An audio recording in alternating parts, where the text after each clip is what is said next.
Hello Daniel. Hello Brennan, we're back for another episode of Top to Bottom. We are in Devil's Glen, and as you saw from the last episode, we had a lot of clearing to do at the time, so that was just a one full day out, clear the place and ride with Callum.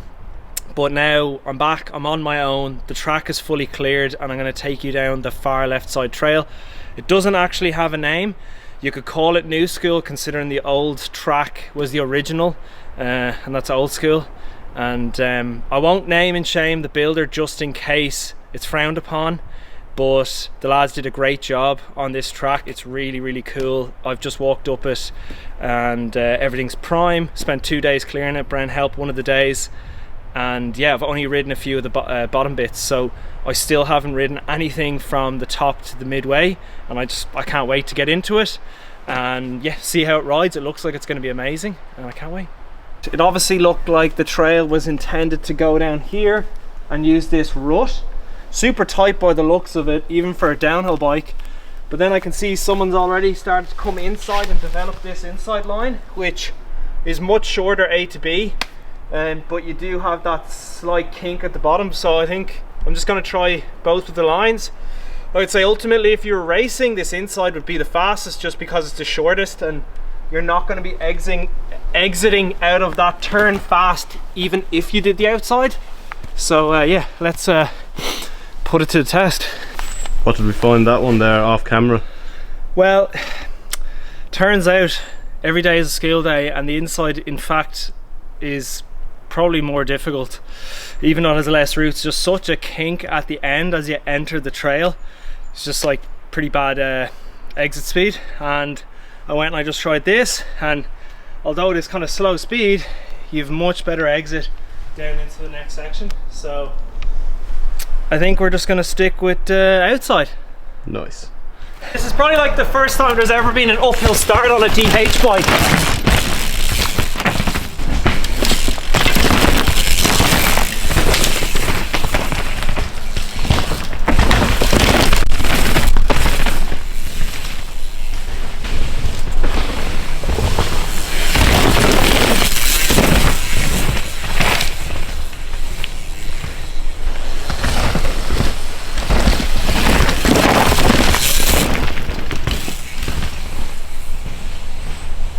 Where are we now, Daniel? We're basically now at the point where the track starts to pitch downwards and gets a bit more gnarly.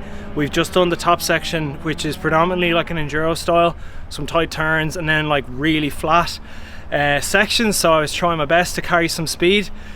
I have no idea if that looks good, but it's literally the best I can do. So now we move into this really steep bit. It's quite gnarly actually, it's fairly bumpy, and then the catch is kind of minimal, and then it goes into some really steep and like sharp switchbacks, which I think are great. Once again, probably made for an enduro bike, but look, we're in Devil's Glen, so we'll stick it out on the DH.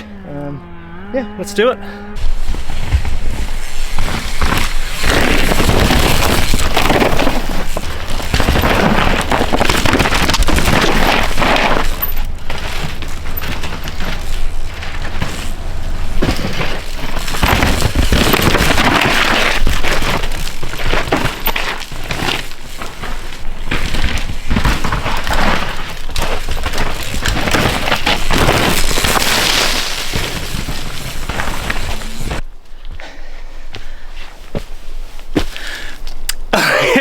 So just a little note on this section, usually you wouldn't get like anywhere near as tight as this on a downhill track, especially not like a downhill World Cup. The closest you might get is in an Irish DH track. So as you can see, I've been kind of having to nose pivot slightly to get around that first turn, and then just muscling the bike just to make it go through the corners. So this would be kind of much more of an enduro style section, but it's actually been really good for me because it gets you out of your comfort zone and you have to just muscle the bike and be a bit more present and focused. And yeah, messed it up twice and got it good like once or twice. So there we go. Happy days.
Oh.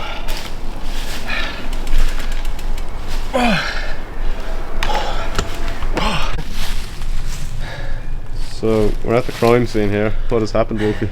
Yeah, so after that last clip, I was curious, like this, as I said earlier, this is my first time riding this trail, so I'm trying to like suss out how quick you can go as I film, which is probably not the best way to do it, but yeah, I was coming down this section fairly hooning, and I knew it had kind of like a double left, so you got like a slight turn to then turn over here, but my back wheel stepped out as I was braking, and then I just chainring that tree and front flipped over the berm and landed in all those sticks, and then my bike was over there, so it was pretty hectic. Like, it was an absolute hugie, and I'm in one piece, so we'll go back up and we'll hit it again. Drop a like, comment and a subscribe. yeah, please, because risking his life for the risking my life out when here. When was your last big crash, Dan? I don't know, and I was actually wondering the last, say, year, I was wondering, like, could I still have a hugie and live to tell the tale? But here I am telling the tale to my subscribers. Living, breathing, walking. And if that doesn't deserve a subscribe, I don't know what does. But yeah, that was intense. That was really, really intense. Woo.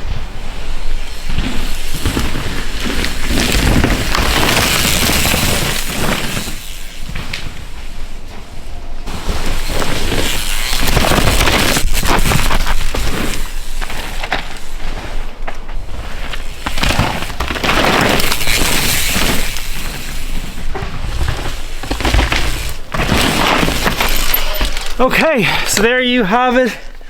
That is top to bottom here in Devil's Glen. This is the new school track, we'll call it. Riders left at the top of the mountain.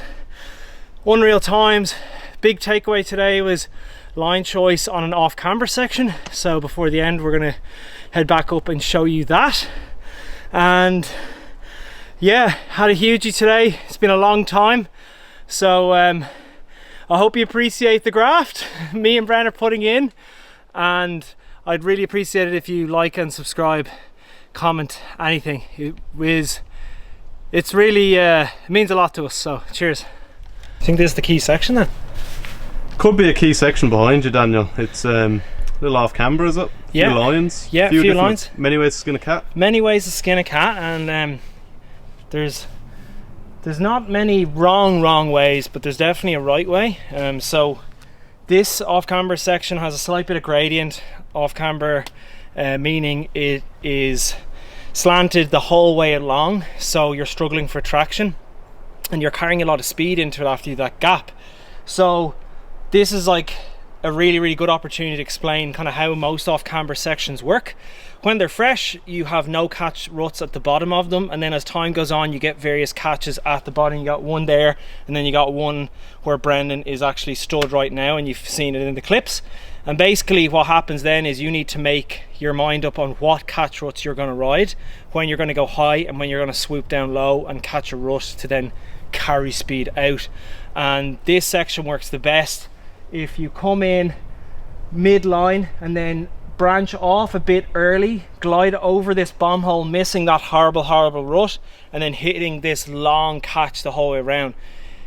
Obviously every rider is going to have a different like skill set, and some people may not have the confidence to do that, so you might have to come down, catch that, and then roll across and catch again. But off-camber sections are really key. A lot of people go into them commonly trying to start off high and they always swoop down low, so I would actually argue to focus on good catch ruts and then try to carry speed out of them, and then if you can carry a nice higher midline then afterwards, brilliant. But yeah, don't be afraid to aim for ruts, because you can't stay up on a wet off camber the whole time. It's just impossible.